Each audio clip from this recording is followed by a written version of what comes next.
ننګرهار کې وروستیو سیلابونو خلکو ته درانه مالي او ځاني زیانونه اړولي دي. همدا تېره شپه او نن سهار د دې ولایت ډېری ولسوالۍ د سختو اورښتونو او خونړیو سیلابونو شاهدې وي چې له امله یې کورونه ویجاړ شول، ابادې ځمکې او فصلونه له منځه ولاړل او له ګڼو خویان ژوند هم واخیست. ډېر زیان د دې ولایت په پچیراګام ولسوالۍ کې اوښتی دی. هغوی چې سیلابونو یې کورونه ویجاړ کړي وایي هیڅ نه لري او د دولت اقدام ته پر وینا یې لاسنیوی به یې وکړي په تمه دي.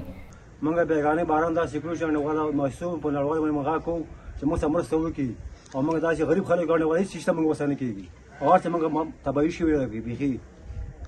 او نو دا دی چې موږ ته چې کومک ونه شي نړیواله موږ ډېر غریب خلک یو او ځکه چې موږ ولاکه بېګا داسې شی نه لرو چې موږ بېګا ته شی وکړو او تباه یو.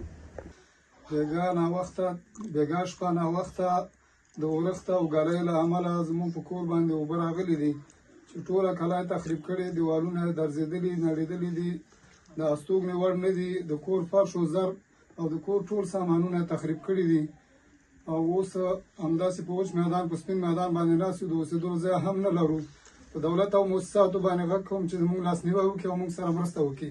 همدې حال کې ولایتي مسؤلین وایي اړوندو ادارو ته یې سپارښتنه کړې چې زیانګالو سیمو ته پر وخت رسېدنه وکړي. د ننګرهار د والي ویاند د اوښتو زیانونو په اړه داسې وایي: ننګرهار کې تېره شپه سخت اورښتونه شوي چې له امله یې سیلابونه راوتلي او متاسفانه زموږ 15 هیوادوال شهیدان شوي او 15 ټپیان دي.